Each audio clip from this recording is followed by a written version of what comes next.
Rebirth of mysterious king and queen episode 5। अंतरा कशिश की बात पर बिल्कुल हैरान हो गई तो कशिश बोली, खा अब इसे। अंतरा ने गहरी सांस ली और बोली, तू पागल है क्या कशिश? कुछ पल के लिए मुझे लगा कि तूने ही मारा है उस आदमी को। ऐसे मजाक कौन करता है? कशिश पर उसके मुंह में रोटी का टुकड़ा डालते हुए बोली, अब तू जो है बार बार उसे विक्की सहगल की बातें करी जा रही थी और मुझे नहीं सुनना था उसके बारे में, इसलिए बोल दिया। अंतरा ने बस इस पर अपना सर हिला दिया और फिर कशिश उसे अपने हाथ से खिलाता रही और अंतर खाने को खाती रही। अब कॉलेज में किसी की भी रैगिंग नहीं हो रही थी, सब कुछ नॉर्मल चल रहा था। कार्तिक और आर्यन का कॉलेज खत्म हो गया और वो दोनों अपने अपने बिजनेस में आ गए। अंतरा आज भी कार्तिक को समझती थी कि वह माफिया लाइन छोड़ दे, लेकिन इस पर कार्तिक हमेशा उससे नाराज होकर चला जाता था। उस हादसे के बाद कशिश में काफी बदलाव आ गया था। वह भी अंतरा की तरह बिहेव करने लगी थी, लेकिन बिल्कुल नहीं, क्योंकि वह अपना स्टाइल नहीं छोड़ना चाहती थी।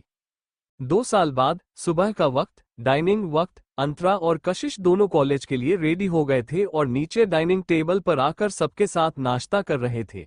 कार्तिक ने ऋषि का बिजनेस संभाल लिया था और आर्यन ने अपना बिजनेस इंडिया में एस्टेब्लिश कर लिया था, जब काफी रफ्तार पकड़ रहा था। दोनों को ही इंडिया और एशिया का नंबर 1 यंगेस्ट बिजनेसमैन बोला जाता था। अंतरा ने इस वक्त ब्लैक कलर का क्रॉप टॉप और हाई वेस्टेड डेनिम शॉर्ट्स पहनी हुई थी और उसके राइट कंधे पर उसका बैग लटका हुआ था। बाल खुले हुए थे और स्ट्रेट थे। कशिश ने मैरून कलर का अनारकली सूट पहना था और दुपट्टा लिया हुआ था। उसके भी बाल खुले हुए थे, लेकिन नीचे से हल्के कल थे। एक सर्वेंट किचन से निकला और ब्रेकफास्ट लेकर उनकी तरफ आने लगा कि तभी अंतरा की नज़र उस सर्वेंट पर गई और उसकी नज़र से मिली और उसने गौर किया कि सर्वेंट की नज़र किसी गलत ही डायरेक्शन में जा रही है। उसने अपने पैरों पर ध्यान दिया, जो कि काफी सॉफ्ट और लंबे थे, और उस सर्वेंट की गलत नज़र उसके पैरों पर ही थी, जिस पर अंतरा को गुस्सा आ गया और वह सर्वेंट पास आया। उसने टेबल पर नाश्ता रखा और जाने लगा कि तभी अंतरा ने अपना पैर अड़ा दिया, जिस पर वह नीचे गिर गया। सब उसे गिरता देखकर हैरान हो गए, लेकिन अंतरा खड़ी हुई और थोड़ा सा झुककर उसके पीछे से कॉलर पकड़ी और उसे खड़ा करते हुए चेहरे पर एक थप्पड़ मारते हुए बोली, अगर वापस मेरे पैरों के ऊपर ध्यान दिया ना, तो तेरे पैर तुझसे छीन लूंगी, समझा? सब अंतरा की बात पर हैरान हो गए और ऋषि को गुस्सा आ गया और उसने अपने आदमियों को बुलाया और कहा, इस सर्वेंट का हिसाब अभी के अभी पूरा करो और दफा करो इस घर से। उस सर्वेंट को उसके आदमी ले गए और कार्तिक, वो कटलरी को टेबल पर बजने लगा, क्योंकि उसे गुस्सा आ रहा था कि किसी ने उसके ऑब्सेशन पर गलत नजर डाली। कशिश और अंतरा दोनों कॉलेज के लिए निकल गए और कुछ देर बाद कार्तिक और आर्यन भी निकल गए। वो दोनों पैलेस से बाहर आए और फिर एक दूसरे को देखा और फिर एक कार में बैठे और वहां से कहीं के लिए निकल गए। लगभग आधे घंटे बाद एक गोदाम जैसी जगह, कार्तिक और आर्यन की कार यहां पर आकर रुकी और वह दोनों उसमें से उतरे और उस गोदाम के अंदर जाने लगे, और जितने भी लोग वहां पर पहरेदारी के लिए थे, उन सब ने उन दोनों को देखकर अपनी नजर नीचे कर ली। वो दोनों अंदर गए और देखा कि छत से उल्टा एक आदमी लटका हुआ है, और वह आदमी कोई और नहीं बल्कि वही सर्वेंट था जिसने अंतरा पर गलत नजर डाली थी। वो सर्वेंट गिड़गिड़ाते हुए बोला, सॉरी सर, माफ कर दीजिए, कभी नहीं करूंगा ऐसा। कार्तिक ने अपने स्लीव्स को ऊपर कोनी तक फोल्ड करते हुए कहा, हाँ पता है कि तू ऐसा दोबारा नहीं करेगा, क्योंकि तू ऐसा करने के लिए जिंदा ही नहीं रहेगा। और उसके बाद कार्तिक ने अपनी नजर उस सर्वेंट पर करी तो वह सर्वेंट और भी ज्यादा घबरा गया और अपने हाथों को जोड़ते हुए बोला, सर प्लीज छोड़ दीजिए मुझे, मैं शहर से भाग जाऊंगा, मुझे जाने दीजिए। कार्तिक ने अपनी गन को निकाला और उसकी नोक को अपने होठों के पास लेकर आया और उस पर फूंक मारते हुए कहा, जान ही तो दे रहा हूं तुझे, तेरी जिंदगी को जाने दे रहा हूं इस पापी दुनिया से, तेरी जिंदगी को इस पापी दुनिया से आजाद कर दूंगा और तू जा नरक में, जी अपनी जिंदगी वहां पर। वो सर्वेंट घबराहट में ना में अपनी गर्दन हिलाने लगा और कार्तिक ने अपनी गन को उस आदमी पर पॉइंट किया तो वह घबरा गया, लेकिन कार्तिक ने उस सर्वेंट को आंख मारी और फिर उस सर्वेंट से गन को हटाकर ऊपर की तरफ मूव किया और फिर जिस रस्सी से वह सर्वेंट लटक रहा था उस पर शूट किया और निशान बिल्कुल सटीक लगा और वह रस्सी एक पल में टूट गई और वह सर्वेंट सर के बल जाकर नीचे गिरा, जिस पर उसका सर लगभग फटने को हो गया, लेकिन वह अभी भी जिंदा था, लेकिन खून उसके सर से किसी गंगा जमुना की तरह बहे जा रहा था। कार्तिक आगे आया और अपनी हाथों की मुट्ठियों से उसने उस सर्वेंट के बालों को पकड़ा और उसे खड़ा किया और बोला, तूने मेरी मार्शमेलो के पैर देखे थे ना, और मैं तुझसे तेरे पैर छीन लूंगा। उसने यही कहा था कि वह तेरे पर छीन लेगी अगर तूने दोबारा देखा तो, पर अफसोस तू दोबारा देख नहीं पाएगा, लेकिन मैं उसकी यह बात जरूर पूरी करूंगा। मैं तुझसे तेरे पैर छीन लूंगा। कार्तिक ने अपनी बात खत्म की ही थी कि तभी कार्तिक का एक आदमी वहां आया, जिसके हाथ में एक लड़ी जैसी लंबी तलवार थी, जिसकी धार इतनी नुकीली थी कि एक बार में काम तमाम हो सकता था। और कार्तिक ने अपनी गन उसे दी और वह तलवार ली और फिर तलवार की नोक को अपने अंगूठे पर लगाया और हल्का सा खून बाहर आया। और फिर कार्तिक ने उस अंगूठे को अपने मुंह में लिया और खून को चुसा और फिर वह तलवार उसके पैरों के पास लाकर रख दिया और हल्का हल्का उसके सीधे पैर पर उसे मरने लगा, जिस पर उस सर्वेंट को दर्द हो रहा था, लेकिन कार्तिक ने उसे मारा नहीं। कार्तिक के आदमियों ने उस सर्वेंट को ठीक से खड़ा किया और उसकी बाजू को पकड़ लिया और उसके बाद कार्तिक उसके चारों तरफ घूमकर उसके पैरों पर तलवार को हल्का हल्का मारने लगा और फिर एक जोर का झटका और उस सर्वेंट की जोर से चीख निकल गई, क्योंकि कार्तिक ने उसके पैर उसके शरीर से अलग कर दिए थे। वो सर्वेंट नीचे पड़ा चिल्लाए जा रहा था और जैसे ही उस सर्वेंट की नजर अपने अलग हुए पैर पर गई, वो और ज्यादा चिल्लाया। तभी अचानक से आर्यन के आदमी आए और उन्होंने उस आदमी को उठाया और फिर आर्यन ने अपनी गन निकाली और फिर उस आदमी के पीछे जाकर खड़ा हुआ और उसकी पीठ पर लगातार शूट करने लगा, जब तक कि उस सर्वेंट ने अपने प्राण नहीं छोड़ दिए। आर्यन लगातार शूट करता रहा और जैसे ही वह सर्वेंट नीचे गिरा, आर्यन ने अपनी गन को पीछे कर लिया। आर्यन आगे आया तो कार्तिक ने ऐसे ही नॉर्मल सवाल किया, ये पीछे से मारने का क्या मतलब था? सीने पर भी मार सकते थे? आर्यन ने उस मरे हुए सर्वेंट को देखते हुए कहा, इसने मेरी बेबी स्वीट कॉर्न की पीठ देखी थी, इसीलिए इसकी पीठ पर मारा। सीना देखा होता तो मैं वहां मार देता, और नहीं तब मैं इसे मरता नहीं। तब मैं इसके सीने को इसके जीते जी इसके शरीर से अलग करता, जैसे तुमने इसके पैर अलग किया, फिर इसे मारता। कार्तिक इस पर मुस्कुरा दिया, क्योंकि ये दोनों अपनी अपनी मोहब्बत के लिए इतना ज्यादा पोजेस्ड और ऑब्सेस्ड थे कि सिर्फ देखने भर से इन दोनों ने उसे आदमी की जान ले ली थी। ये बचपन की मोहब्बत अब खतरनाक हो चुकी थी। पहले शायद कम फर्क पड़ता था, लेकिन अब छोटी सी छोटी चीज से फर्क पड़ता था। रात का वक्त, सबने डिनर किया और उसके बाद कशिश ने कहा, मुझे कुछ मीठा और ठंडा खाना है। ऋषि ने सर्वेंट से कहा कि कुछ लेकर आए, तो सर्वेंट बर्फी का डिब्बा लिया तो कशिश ने मुंह बनाते हुए कहा, नहीं बर्फी नहीं खानी, आइसक्रीम होगी, मैं आइसक्रीम खाऊंगी। वो सर्वेंट ने पहले ऋषि को देखा और फिर कशिश को देखते हुए बोली, सॉरी मैडम, पर आइसक्रीम तो नहीं है फिलहाल, मैं बना देती हूँ, कल सुबह मैं आपको आइसक्रीम दे दूंगी। कशिश ने इस पर नामे अपनी गर्दन हिलाई और बोली, नहीं, घर पर जमी आइसक्रीम नहीं, मुझे बाहर की आइसक्रीम खानी है, क्वालिटी वाल्स। आर्यन खड़ा हुआ और बोला, आओ, मैं लेकर चलता हूँ तुम्हें बाहर। कशिश ने हाँ में अपनी गर्दन हिलाई तो वह उसके बाद अंतरा की तरफ मुड़ी और बोली, अंतरा तुम भी चलो ना।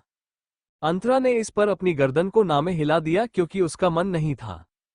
कशिश और आर्यन चले गए और बाकी सारे अपने अपने कमरे में चले गए।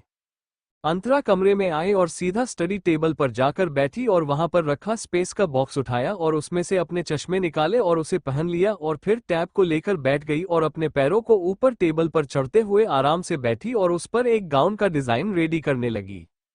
अंतरा और कशिश आप अपने अपने कमरे में ही सोते थे। ऋषि और उन्नति अपने कमरे में जाकर सो गए और फलक अपने कमरे में जाकर सो गई। फलक बीसीए की प्रोफेसर बन गई थी। सब अपने अपने कमरे में गए और कार्तिक अपने कमरे से निकलकर सीधा अंतरा के कमरे में आया तो देखा कि अंतरा पैरों को ऊपर चकर बड़े आराम से इत्मीनान से बैठी हुई है और अपने टैब में काम कर रही है और उसके वह गोरे लंबे पर वह बार बार टेबल पर हिलाया जा रही है। कार्तिक ने अंदर आते ही कमरे का दरवाजा अंदर से लॉक कर दिया। एक नज़र कार्तिक को देखा और फिर उसे एक स्माइल पास करें और कार्तिक जाकर सीधा बेड पर लेट गया। अंतरा अपना काम करते हुए बोली, आप आज जल्दी सो रहे हैं? हाँ, थक गया हूँ बहुत, कार्तिक ने कहा और फिर वो बिल्कुल उल्टा मुड़ गया और अपना चेहरा उसने तकिया में छुपा लिया और फिर अंतरा ने मुड़कर उसे देखा और फिर उसके दिमाग में कुछ आया और उसने अपना टैब बंद करके टेबल पर रखा और अपनी स्टडी से खड़ी हो गई। वो अपने बेड की तरफ गई और फिर कार्तिक के ऊपर चढ़कर बैठ गई, जिस पर कार्तिक बोला, ये क्या है, थक गया हूं मैं। अंतरा ने कहा, पहले मेरी तरफ मुंह करिए। कार्तिक ने ये सुन मुड़ने लगा तो हल्का सा अंतर ऊपर की तरफ उठ गई और कार्तिक सीधा हो गया और अंतरा अब उसके पेट पर चढ़कर बैठ गई और फिर उसने अपने आप को पूरी तरीके से कार्तिक की ओंठ में खुद को छुपा दिया और उसके सर से अपना सर और नाक से नाक मिलाई और बोली, थक गए हैं बहुत ज्यादा। कार्तिक ने अपना सर हाँ में हिलाया और अंतरा के खुले बालों को उसके कानों के पीछे किया और अंतरा अब बिल्कुल उसके ऊपर आ गई तो कार्तिक ने जो ब्लैंकेट थी वो उन दोनों के ऊपर ले ली और अंतरा जिसके हाथ में उसका फोन था उसने उसकी टॉर्च जला दी और एक जगह खड़ा कर दिया जिस पर हल्की ही सही लेकिन उन दोनों के चेहरे पर रोशनी पड़ रही थी और वो दोनों ब्लैंकेट के अंदर थे। कार्तिक ने अपने हाथ अंतर की कमर पर रखे और उसे सहलाते हुए बोला, क्या तुम मेरी थकान को दूर करना चाहती हो? अंतरा ने यह सुनकर एक सिडक्टिव स्माइल कार्तिक को पास करें और फिर उसके होठों पर अपनी होंठ रखते हुए बोली, आप क्या चाहते हो? कार्तिक ये सुनकर टेढ़ा मुस्कुराया और फिर एकदम से उसे लेकर उस ब्लैंकेट में पलट गया और वो फोन गिर गया, जिस पर अब ब्लैंकेट के अंदर अंधेरा हो गया और अंतरा ने जो होठ उसके होठों पर रखा थी, कार्तिक ने उन होठों को किस करना शुरू किया। अंतरा और कार्तिक एक ब्लैंकेट में कैद थे। कार्तिक के होठों ने अंतरा के होठों को जकड़ के रखा हुआ था। वो उसे लगातार पैशनेटली किस किया जा रहा था और अंतरा अपने हाथों को कार्तिक के बालों में फंसाकर उसे अपनी तरफ और भी ज्यादा अट्रैक्ट कर रही थी। उन दोनों के होंठ आपस में ऐसे चिपके हुए थे जैसे शहद से मधुमक्खी। कार्तिक अंतरा को बिल्कुल भी छोड़ना नहीं चाह रहा था और अंतरा भी कार्तिक के होठों को नहीं छोड़ना चाहती थी और कार्तिक के हाथ अंतरा की पीठ पर ऊपर से नीचे मूव हो रहे थे कि तभी अंतरा को एहसास हुआ कि कार्तिक के हाथ और उसके टॉप के अंदर जा रहे हैं। किस बहुत लंबी हो गई थी, इसी वजह से पहले ही दोनों को सांस लेने में तकलीफ हो रही थी, लेकिन जैसे ही कार्तिक के हाथों ने अंतरा के कब्डों के अंदर अपनी हरकत करनी शुरू करें, अंतरा के सांस और खतरनाक अटक गए। वो अब अपने होठों को आजाद करवाना चाहती थी, इसीलिए वो अपने चेहरे को ऊपर उठने लगी, लेकिन कार्तिक ने अपना हाथ उसकी टी शर्ट के अंदर से ही डालकर उसके गले से बाहर निकालकर उसके बालों को कसकर पकड़ा और अपने ऊपर वापस उसे बैंड कर दिया और उसे किस करने लगा। NNNNNNII। अंतरा कार्तिक से छुड़वाने के लिए आभासी निकलने लगी थी, जिस पर कार्तिक ने उसके होठों को आजाद कर दिया, लेकिन उसका चेहरा अपने चेहरे से नहीं हटाया तो अंतरा उसके चेहरे पर ही अपनी गर्म सांसों को बार बार छोड़ते हुए बोली, क्या करते हैं? इतनी वाइल्ड तो मैं भी नहीं, जितना आप हो जाते हैं। छोड़िए मुझे अब। This is done just because if you my dearest marshmallow. Kartik ने उसके गाल से अपना गाल लगाते हुए सहलाते हुए कहा। अंतरा अभी भी गहरी गहरी सांस ले रही थी और कार्तिक उसे लेकर बेड पर पलट गया, जिस पर अंतर उसके नीचे अच्छे से आ गई और अब अंतरा अच्छे से कार्तिक के ठंडे हाथों को अपनी पीठ पर महसूस कर सकती थी जो कि उसकी बीआरट के साथ खेल रहे थे। और अंतरा ने कहा, प्लीज मुझे छोड़ दीजिए। कार्तिक ने उसके लोअर लिप को सक करते हुए कहा, क्यों? तुम्हें तो अच्छा लगता है ना मेरा करीब आना, तो अब क्यों मुझे कह रही हो कि मैं तुमसे दूर हो जाऊं, जबकि अब तो मैं इस सोच में हूं कि ये दूरियां पूरी तरीके से मिटा दूं। जो हद अभी तक पार नहीं हुई, उस हद को खत्म कर दूं। और उसके बाद कार्तिक उसके अप्पर लिप को भी शक करने लगा तो अंतरा ने उसके होठों में अपने होठों से सांस छोड़ते हुए कहा, हाँ लेकिन अभी उसमें थोड़ा वक्त है। आपने मुझे कहा था कि जब तक मैं 18 की नहीं हो जाती तब तक कुछ नहीं करोगे, इसलिए प्लीज अभी छोड़ दो। कार्तिक ने उसके बालों को एक तरफ किया और उसके कंधे पर अपने होंठ रखते हुए बोला, तो तुम्हारी 18 के होने में टाइम ही कितना रह गया? Just 5 days, just 5 days. Kartik के ऐसे बोलने पर अंतरा बिल्कुल स्थिर हो गए और उसे याद आया कि हाँ, उसका और कशिश का बर्थडे है 5 दिन बाद और वह दोनों 18 के हो जाएंगे और वो फुली इंडिपेंडेंस कहलाएंगे उसके बाद। और वह तुरंत कार्तिक से दूर होकर उसके पेट पर उछलने लगे और कूदने लगी और बोली, ओ या, मैं और मेरी बहन 18 के हो जाएंगे, हम दोनों इंडिपेंडेंस हो जाएंगे, हम दोनों अपनी मर्जी की जगह जा पाएंगे, हम दोनों घूमने जा पाएंगे। अंतरा बिल्कुल बच्चों की तरह कर रही थी और थोड़ी देर पहले वो बिल्कुल 22-23 साल की लड़की की तरह कार्तिक के पास थी, उसे प्यार कर रही थी। लेकिन अब वो 17 साल के भी नहीं थी। वो अब ऐसा लग रहा था कि वापस अपने 12 साल की उम्र में वापस चली गई है। कार्तिक ने इस पर गहरी सांस ली, उसे छोड़ और फिर अपना सर हिला दिया। यहाँ दूसरी तरफ आर्यन कशिश को लेकर आइसक्रीम पार्लर की तरफ आया था। वैसे तो आर्यन कशिश को प्रॉपर एक आइसक्रीम शॉप पर लेकर जाना चाहता था जहां पर वो अंदर आराम से बैठकर आइसक्रीम खा सके, लेकिन कशिश ने जिद करी कि उसे बाहर ही रोड पर खड़े होकर आइसक्रीम खानी है। इसलिए उसने एक छोटे से पार्लर के बाहर आकर कार को रोक दिया और फिर उतरकर कशिश के लिए आइसक्रीम लेने लगा कि तभी कशिश को याद आया कि आर्यन को तो पता ही नहीं है कि उसे कौन सी फ्लेवर की आइसक्रीम पसंद है, इसीलिए वह भी कार से उतर गई और जैसे ही आर्यन के पास जाने लगी वैसे ही हैरान हो गए क्योंकि आर्यन के हाथ में जो आइसक्रीम थी वह उसी की फेवरेट थी, ब्लैक करंट।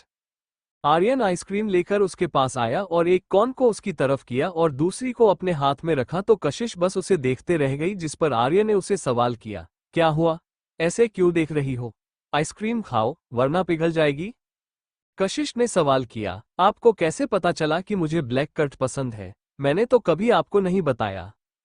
आर्यन जो अपनी आइसक्रीम को खाने लगा था और उसके होठों पर पहले ही बाइट में अच्छी खासी आइसक्रीम लग गई थी और उस पर कशिश को थोड़ी हंसी आ गई, लेकिन उसने उस हंसी को रोक लिया और आर्यन के जवाब का इंतजार करने लगा। तो आर्यन ने कहा, अगर मैं अपनी बेबी स्वीट कॉर्न की पसंद ना जान सकूं तो कैसा आशिक, इतना तो मुझे पता होना चाहिए ना, वह भी तब जब मेरी मोहब्बत ने मुझे सामने से ना बोला हो। उसके ना बोलने पर उसके मन की बात अगर मैं जान जाऊं तो मैं सच्चा आशिक, वरना मैं पागल।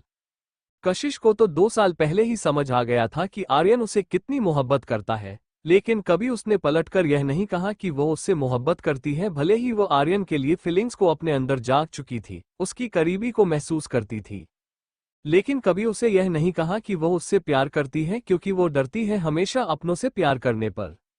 उसने अपनी माँ बाप से प्यार किया तो उसे बदले में क्या मिला? माँ बाप की मौत।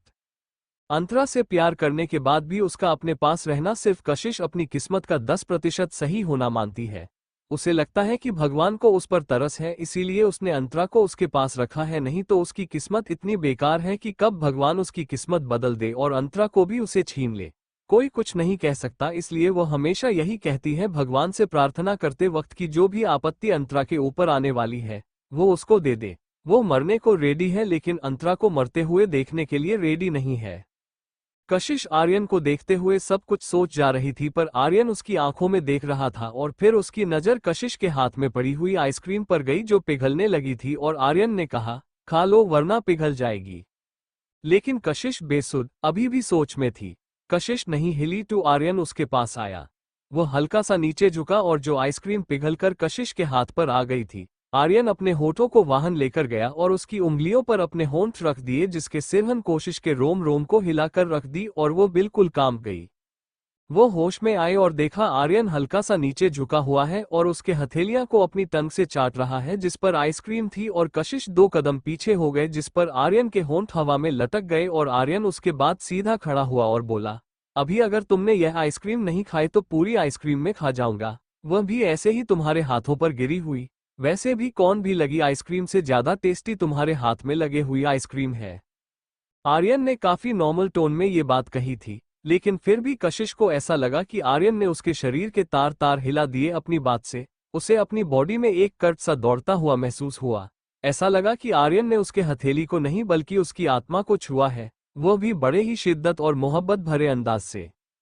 कशिश ने अपनी आइसक्रीम को उठाया, लेकिन जैसे ही होठों से लगती आइसक्रीम बिल्कुल पिघल चुकी थी और वो आइसक्रीम खाने का उसे मन नहीं था, जिस पर उसने आर्यन को देखा और बोली, खा लीजिए इसे क्योंकि मैं नहीं खाऊंगी इसे, ये पिघल गई है, मुझे जमी हुई आइसक्रीम चाहिए।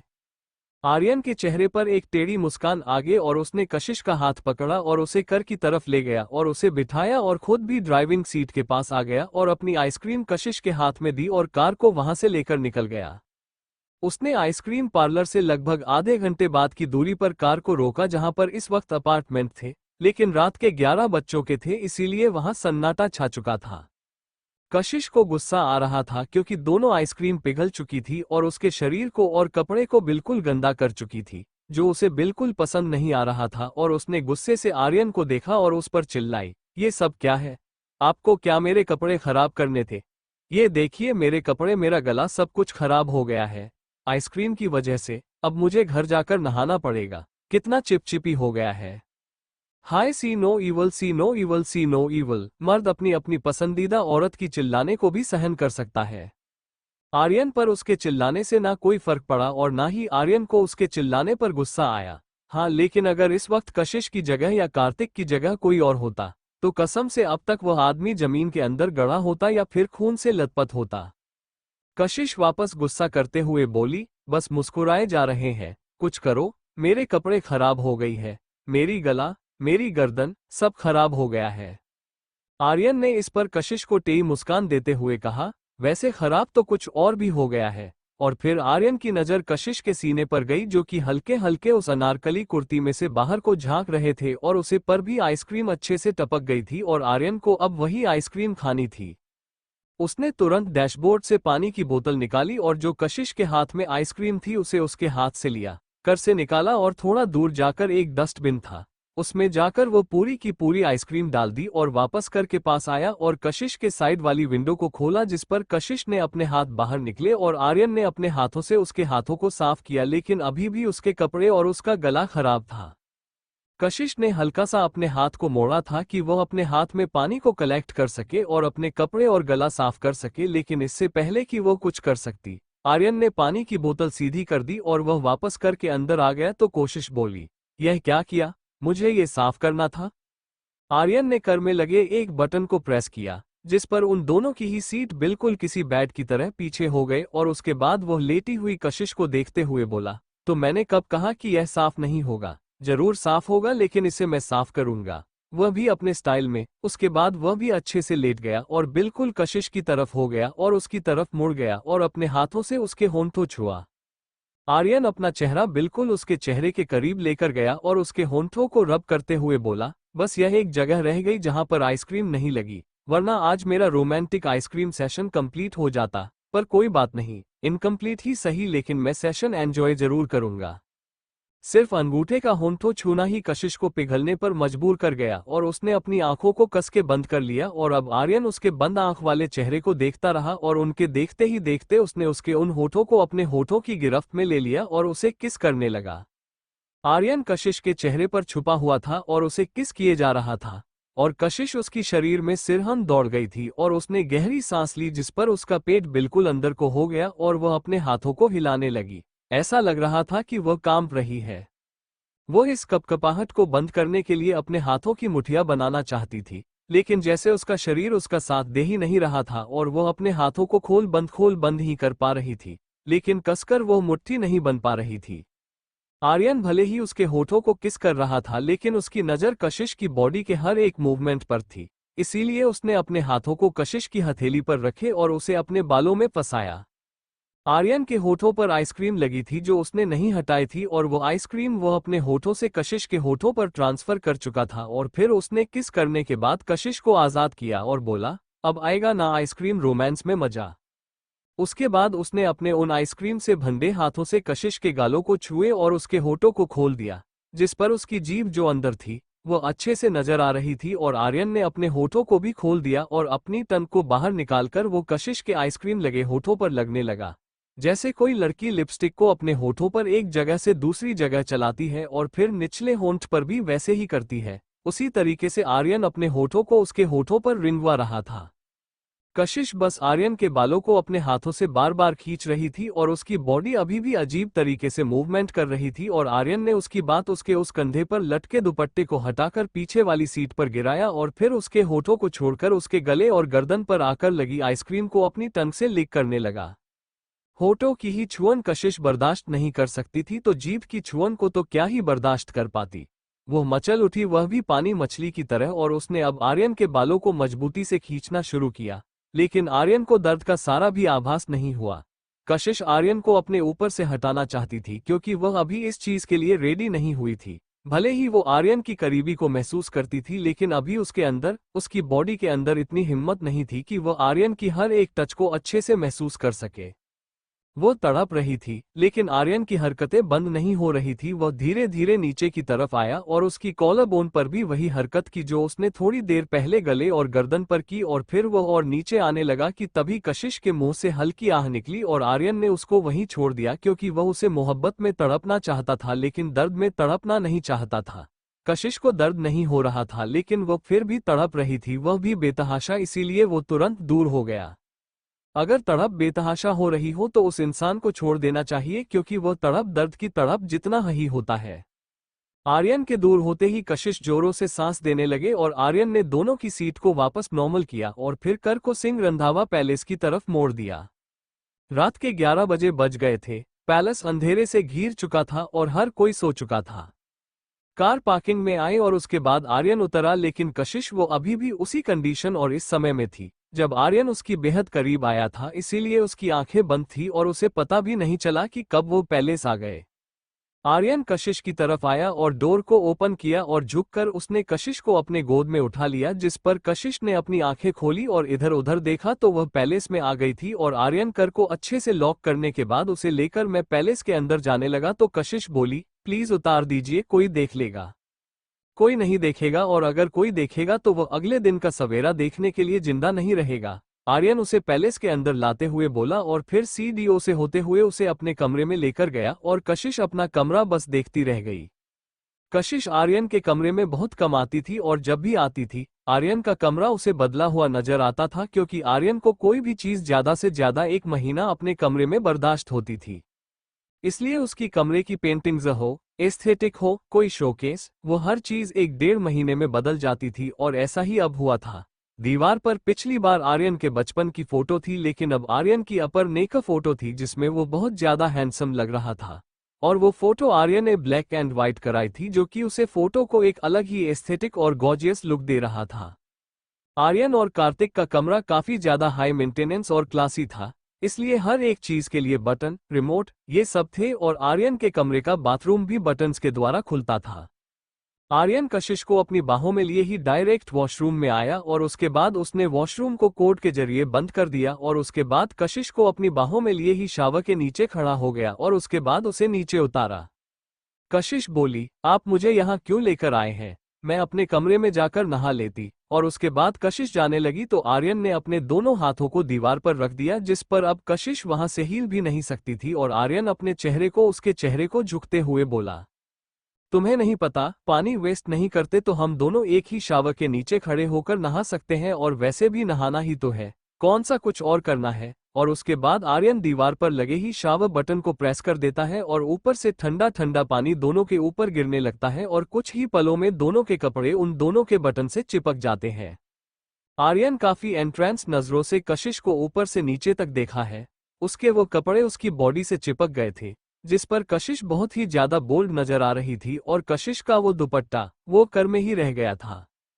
आर्यन से रहा नहीं गया तो उसने अपने कदम उसकी तरफ बढ़ाई, जो देखकर कशिश ने अपने कदम पीछे की तरफ लिया और वह दीवार से लग गई और पानी और भी ज्यादा तेज हो गया और उन दोनों पर गिरने लगा और आर्यन ने अपने एक हाथ से उसे भीगे हुए चेहरे को पकड़ा और ऊपर की तरफ उठाया और उसके उस पिंक लिप्स पर अपने होंठ रखने को हुआ कि तभी कशिश ने अपने होठों को अपने मुंह के अंदर ले लिया और कशिश ने साथ में अपनी आंखें भी बंद कर ली, जिस पर आर्यन के चेहरे पर एक टेढ़ी मुस्कान आ गई और उसने उसके बावजूद भी उसके उस अंदर लिए होठों पर अपने होंठ रख दिए, जिस पर आर्यन के होंठ कशिश की स्किन पर अजीब तरीके से हरकत कर रहे थे, जिस पर कशिश की आंखें और होंठ एक साथ खुले और दोनों ने न चाहते हुए भी उस किस को फ्रेंच किस बना दिया। जो आइसक्रीम उन दोनों की बॉडी पर थी वो धीरे धीरे पानी के जरिए बहकर नीचे जा रही थी और आर्यन के हाथ कशिश की पीठ पर थे और उसकी ड्रेस की डोरी खोलने में लगे हुए थे और जैसे ही कोशिश को अपनी ड्रेस की डोरी खुली हुई महसूस हुई, उसने अपने हाथों को आर्यन के सीने पर रख दिया, जो कि अब उसकी टी शर्ट के बाहर साफ साफ नजर आ रहे थे। आर्यन ने दूसरे हाथ से कशिश का वह हाथ पकड़ा जो उसके सीने पर था और उसे लाकर ठीक अपने दिल की धड़कन के पास रखा और फिर उसके होठों से अपने होंठ आजाद करते हुए बोला, वहां नहीं, यहाँ अपने हाथों को रखो और महसूस करो और सुनो कि तुम्हारी करीबी से ये दिल की धड़कन कितनी बढ़ जाती है। तुम्हारी इस करीबी से ये दिल की धड़कन है वो पागल हो जाती है। ये दिल की धड़कन का दिमाग चलाना बंद कर देती है और सिर्फ प्यार की भाषा बोलता है। ये दिल की धड़कनें सिर्फ एक ही नाम जपती है। और उसके बाद आर्य ने अपने होंठ कशिश के कान के पास लेकर गए और बोला, कशिश कशिश कशिश। और उसके बाद आर्यन लगातार उसके कानों को चूमने लगा। कशिश आर्यन की दिल की धड़कनों को महसूस कर पा रही हो ना कर पा रही हो, लेकिन आर्यन की बातों ने उसकी दिल की धड़कनों को बुलेट ट्रेन की स्पीड से धड़कने पर मजबूर कर दिया था। आर्यन उसके कानों पर रखे होंठों को वहां से अपने होंठ को फिसलते हुए वापस उसके होठों पर लेकर आया और उसके होठों को शक और स्मुच करने लगा। आर्यन के हाथ उसकी पीठ से होते हुए ऊपर उसके कंधे पर आए और उसकी ड्रेस को कंधे से पकड़कर हल्का हल्का नीचे की तरफ की आने लगे, जिस पर उसकी क्लीवेज और कोलर बोन साफ नजर आने लगे। आर्यन लगभग ऐसा हो गया था कि वो आज कशिश के साथ अपनी हदों को पार करना चाहता है, इसीलिए शायद उसके हाथ कशिश की ड्रेस पर इस तरीके से अपनी हरकत कर रहे थे। लेकिन शायद कशिश इस चीज के लिए रेडी नहीं थी और उसे पता था कि आर्यन ये सब उसके साथ एक दिन जरूर करेगा, लेकिन वह एक दिन को वो आज को नहीं बनना चाहती थी। इसलिए उसने तुरंत आर्यन की तरफ बढ़कर अपने सर को उसके सीने पर रख लिया और कसकर उसे अपनी बाहों में ले लिया और आर्यन के भी हाथ उसके कंधे से हटकर उसकी पीठ और कमर पर आकर दब गए और उसने भी कशिश को अपनी बाहों में ले लिया और दोनों के ऊपर शावर का पानी गिरने लगा। दोनों के न शरीर मिले थे न ही आत्मा का मिलन हुआ था, लेकिन फिर भी एक ऐसा मिलन दोनों का हो चुका था जिससे दोनों की डोर बंध चुकी थी। वो दोनों लंबे समय से वही बाथरूम में खड़े रहे। यहाँ दूसरी तरफ अंतरा के कमरे में अंतरा बर्थडे का नाम सुनकर काफी उछल कूद कर रही थी, जिस पर कार्तिक अब उसे इस तरीके से और सहन नहीं कर सकता था, इसलिए उसने तुरंत उस कुदती हुई अंतरा को अपनी गोद में उठाया और उसे लेकर बाथरूम की तरफ बढ़ने लगा। अंतरा को उसने ठीक शावर के नीचे खड़ा किया और उसे ऑन किया और उससे दूर होते हुए बोला, ठंडा पानी अपने ऊपर गेरो और अपने दिमाग को ठंडा करो। 5 दिन बाद है जन्मदिन, आज नहीं है जो इतना खुश हो रही हो। उसके बाद कार्तिक जाने लगा तो अंतरा ने उसका हाथ पकड़कर अपनी तरफ खींच लिया और फिर उसकी गर्दन में अपनी बाहें डालकर उसके करीब आई और बोली, कहाँ जा रहे हो, इतनी मुश्किल से मेरे साथ बाथरूम में आए हो। और उसके बाद अंतरा कार्तिक के और करीब आ गई और वह कार्तिक के साथ वही शावर के नीचे खड़ी होकर टैप डांस करने लगी। काफी देर तक ऐसे ही रहने के बाद कार्तिक के मुंह से निकला, अंतरा मुझे जाना है। अंतर की आंखें बंद थी और वह कार्तिक से दूर नहीं हुई और बोली, नहीं, वैसे भी सोना तो आपको मेरे साथ ही है ना, तो आप रहे थोड़ी देर शांति से मेरे साथ, यही ऐसे रहो, उसके बाद हम दोनों एक साथ सोने जाएंगे। शायद 6-7 महीने हो गए होंगे। अंतरा और कार्तिक अल्टरनेटिव डेज पर एक दूसरे के कमरे में सोने जाते थे जब सब सो चुके होते थे। आज अंतरा के कमरे की बारी थी और कार्तिक अंतरा के कमरे में आया था सोने के लिए, लेकिन आज शायद सोने को था नहीं, क्योंकि आज अंतरा का मन कार्तिक को प्यार करने में जा रहा था। कार्तिक के हाथ नीचे स्ट्रेट थे, उसने अंतरा को नहीं पकड़ा हुआ था, जिस पर अंतरा ने अपना एक हाथ उसकी गर्दन से हटाया और कार्तिक के हाथ पर ले गई और उसे अपनी पीठ पर लेकर गई और दूसरे हाथ के साथ भी उसने वही किया और फिर वह उसके और भी ज्यादा करीब आए और उसके होठों को अपने होठों में लेकर किस दिया और कार्तिक के हाथों को अपनी टी शर्ट के अंदर लेकर गए, जिस पर कार्तिक तुरंत उससे दूर हुआ और बोला, बाहर तो तुम मना कर रही थी और यहाँ क्या हुआ। अंतरा काफी इंटेंसली और सिडक्टिव नजरों से उसे देखते हुए बोली, मेरा मन बदल गया इसीलिए, और उसके बाद अंतरा पलट गई, जिस पर उसकी पीठ कार्तिक के सीने से जा लेगी और कार्तिक के हाथों को अपने पेट पर ले आए। अंतरा और कार्तिक दोनों वॉशरूम में थे और अंतरा कार्तिक को अपने पास ला रही थी, लेकिन कार्तिक उसके पास नहीं जा रहा था। अंतरा ने कार्तिक के हाथ अपने बेली पॉइंट पर रखवा रखा था, जिस पर कार्तिक के हाथ कांप रहे थे, लेकिन वो फिर भी अपना होश नहीं खोना चाहता था, क्योंकि वह जानता था कि अंतरा तू पागल है, लेकिन फिलहाल के लिए उसे उसके पास नहीं जाना है। इसीलिए कार्तिक बिल्कुल अंतरा से दूर हुआ और बोला, बस बहुत हो गया मार्शमेलो, चलो अब कपड़े चेंज कर लेते हैं और फिर सो जाते हैं। उसके बाद कार्तिक ऑफिस जाने लगा तो अंतरा ने वापस उसका हाथ पकड़ा और इस बार वो खुद उसके पास आई और बोली, मुझे ना बहुत ज्यादा आलस आ रहा है, मन कर रहा है कि मैं इन्हीं गीले कपड़े में सो जाऊं। कार्तिक ने जब ये सुन तो वो बोला, अपना ये फालतू का दिमाग अपने पास रखो, क्योंकि मैं तुम्हारे कपड़े नहीं बदलने वाला, मैं सिर्फ अपने कपड़े बदल लूंगा। अंतरा इस पर बोली, मेरे सामने बदलोगे? नो। कार्तिक ने एक शब्द में जवाब दिया तो अंतर उसके और पास आई और बोली, प्लीज प्लीज प्लीज बदल लो, मैं भी आपके सामने बदल लूंगी, पक्का बदल लूंगी, और अगर नहीं बदलोगे ना तो मैं बदलूंगी नहीं, मैं सीधा सो जाऊंगी। और उसके बाद अंतरा थोड़ा सा दूर गई और फिर अपने टॉप के किनारे को पकड़ लिया और उसे हल्का सा ऊपर उठने लगी तो कार्तिक ने अपना चेहरा दूसरी तरफ कर लिया। अंतरा बोली, ठीक है तो मैं ऐसे ही सोने जा रही हूँ, और अगर सुबह मुझे फीवर हो जाए तो मेरी बहन को बता देना कि इस आदमी की वजह से मुझे फीवर हो गया है। और अंतरा ने अपनी उंगली कार्तिक की तरफ पॉइंट कर दी, जो कार्तिक ने देखा तो उसे गुस्सा आ गया, क्योंकि अंतरा अपनी बातें बनवाने में बहुत एक्सपर्ट थी और कार्तिक को ना चाहते हुए भी उसकी बात माननी पड़ती थी। लेकिन मेरी भी अभी कंडीशन है जो तुम्हें फुलफिल करनी होगी, नहीं तो सो जाओ ऐसे ही, कार्तिक ने कहा तो अंतर तुरंत बोली, हाँ हाँ जो बोलोगे मैं करूंगी। कार्तिक इस पर टेढ़ा मुस्कुराया और फिर उसने अंतरा का हाथ पकड़ा और वॉशरूम से बाहर लेकर आ गया तो अंतरा बोली, कमरे में चेंज करोगे? Of course marshmallow, for my marshmallow I can do anything, Kartik ने कहा और थोड़ा सा पीछे हटकर उसने कमरे की सारी लाइट्स बंद कर दी, जिसमें कमरे में बिल्कुल अंधेरा हो गया और वो बोली, लाइट क्यों बंद की? कार्तिक ने वापस उसका हाथ पकड़ा और उसे लेकर वार्डरोब में आ गया और वहां की भी लाइट्स बंद कर दी तो अंतरा और भी ज्यादा कंफ्यूज हो गई और कार्तिक बोला, यही मेरी कंडीशन है कि मैं तुम्हारे कपड़े बदल तो दूंगा लेकिन अंधेरे में। अंतरा का इस पर अंधेरे में ही मुंह बन गया, लेकिन फिर भी वो इस कंडीशन के लिए राजी हो गई, क्योंकि भले ही कार्तिक उसे देख नहीं सकता था लेकिन कम से कम उसके कपड़े तो बदलता और इसी में वह प्यार पाने के लिए वह तैयार थी। वैसे तो वह चाहती थी कि उसकी बॉडी को कार्तिक देखे, लेकिन उसे पता था कि कार्तिक कितना ब्रह्मचारी टाइप का इंसान है। अंतरा सीधी खड़ी रही कि तभी उसे अपने टॉप पर कार्तिक के हाथों की छुअन महसूस हुई और वो बिल्कुल कांप गई। वो सिर्फ ऊपर से बोल्ड थी, लेकिन जब रोमांस सच में होगा तो सच में बहुत ज्यादा कमजोर थी इस मामले में, और वह बात धीरे धीरे उसे समझ आ रही थी, लेकिन पूरी तरीके से उसे यह बात उस दिन समझ आनी थी जब सच में कार्तिक अपने हदों को पार करने वाला होगा। कार्तिक उसके टॉप को निकल रहा था, उसे वो हल्का सा ऊपर उठा रहा था और फिर अंतरा के हाथ भी ऊपर को उठ गए और कार्तिक ने उसके टॉप को निकालकर नीचे जमीन पर फेंक दिया, जिस पर पानी की चन की आवाज आई क्योंकि कपड़े बिल्कुल पानी से भीगे हुए थे।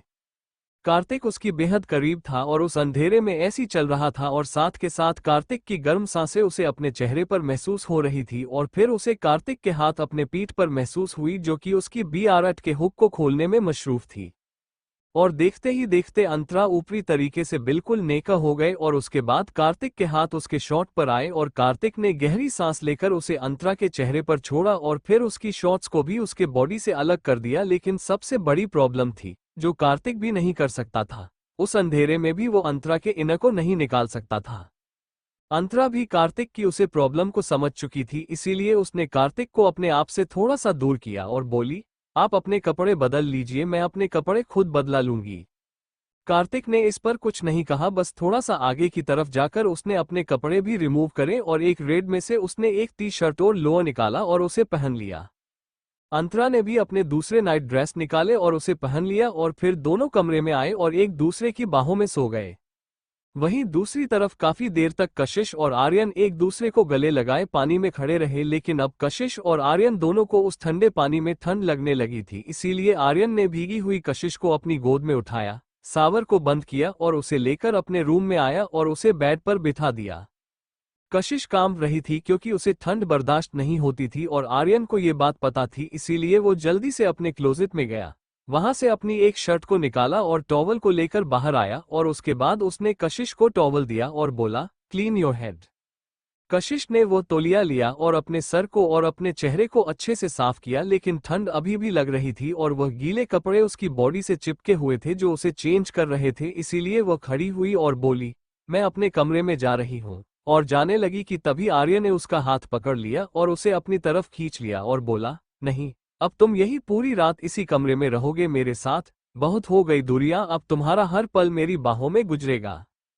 कशिश उसकी बात पर उसे हैरानी से देखती रही और आर्यन बोला, मत तड़पाओ कि अपनी हदों को अभी पार कर दूं, मत तड़पाओ कि तुम मुझे बर्दाश्त ना कर पाओ, बहुत झेल लिए मैंने ये 6 साल तुम्हारे बिना, बस अब और नहीं, अब ये दिल ये शरीर तुम्हें मांगता है और अब मैं इनको और शांत नहीं रख सकता, बल्कि उनकी इच्छा पूरी कर कर रहूंगा।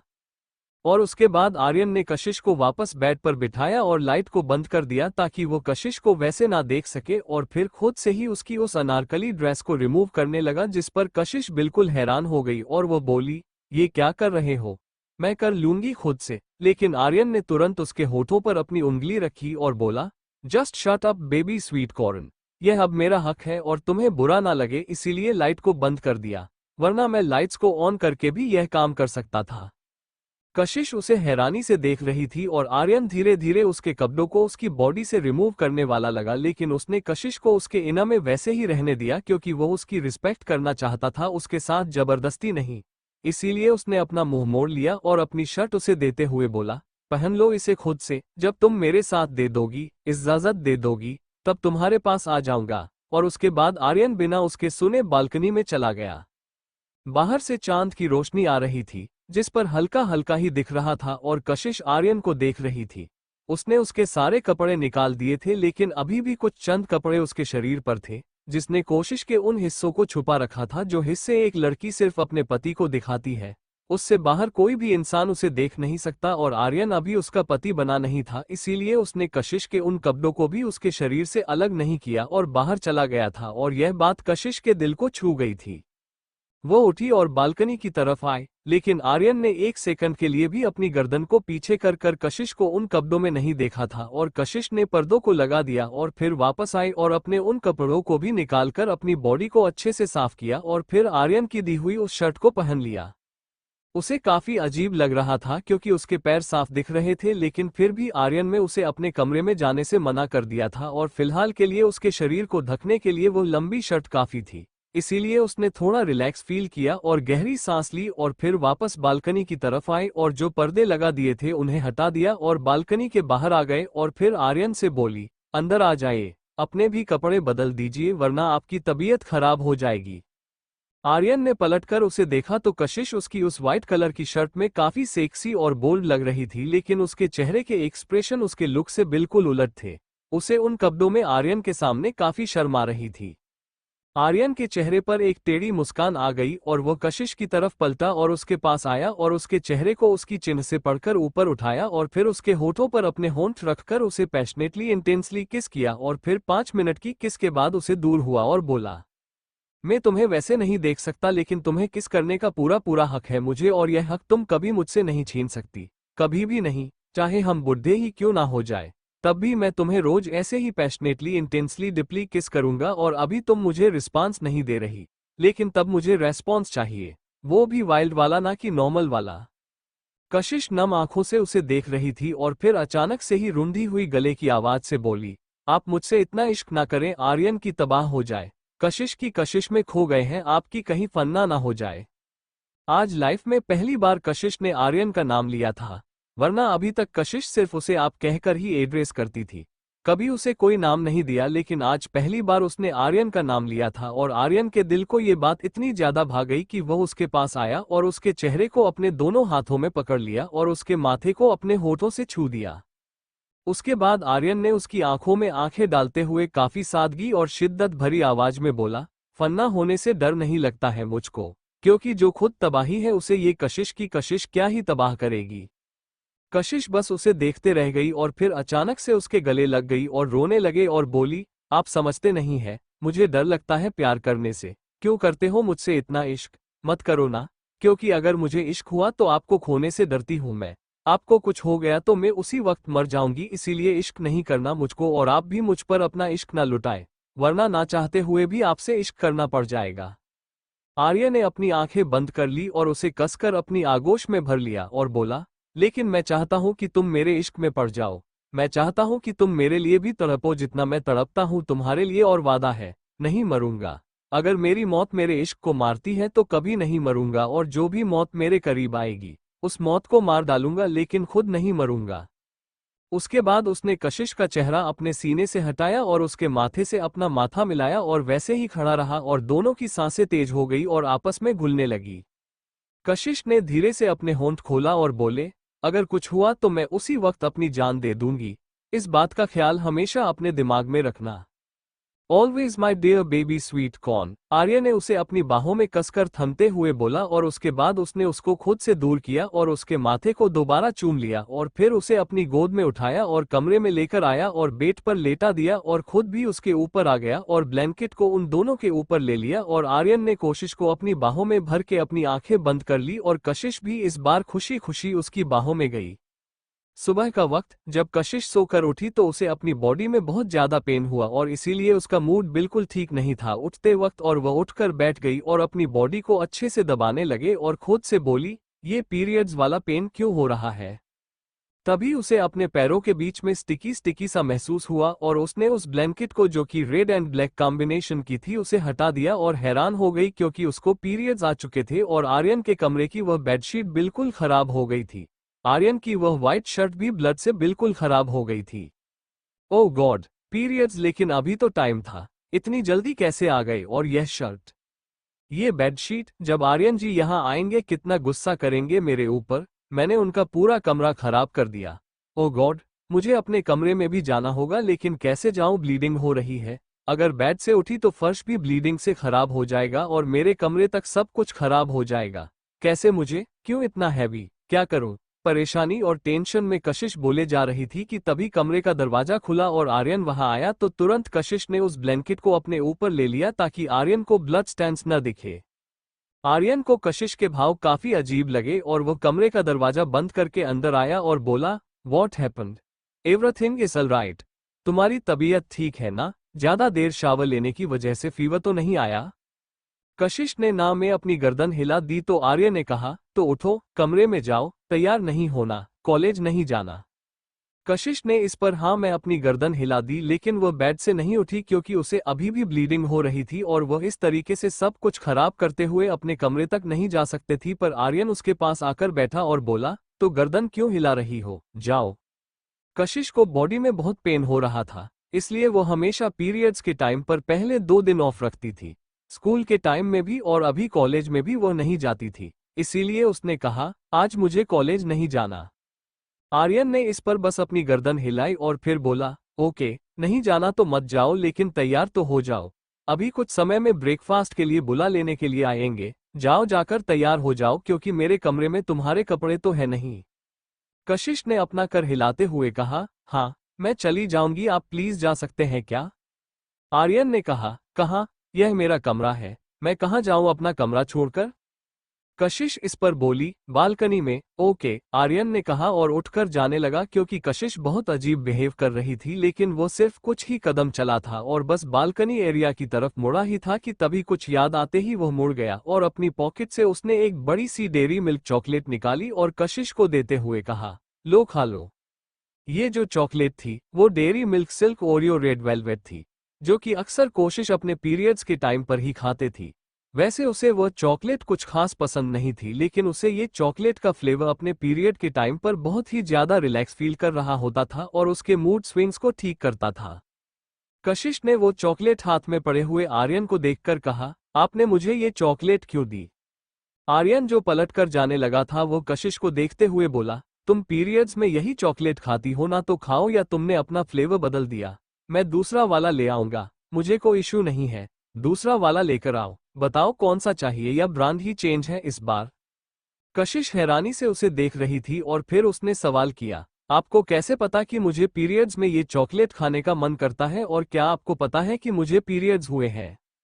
आर्यन उसके पास आया और बेड पर बैठने को हुआ कि तभी कशिश ने कहा, प्लीज मत बैठिए। लेकिन आर्यन ने उसकी बात नहीं मानी और बेड पर बैठ गया और बोला, तुम्हारे हिसाब से तुम्हें पीरियड्स कब शुरू हुए?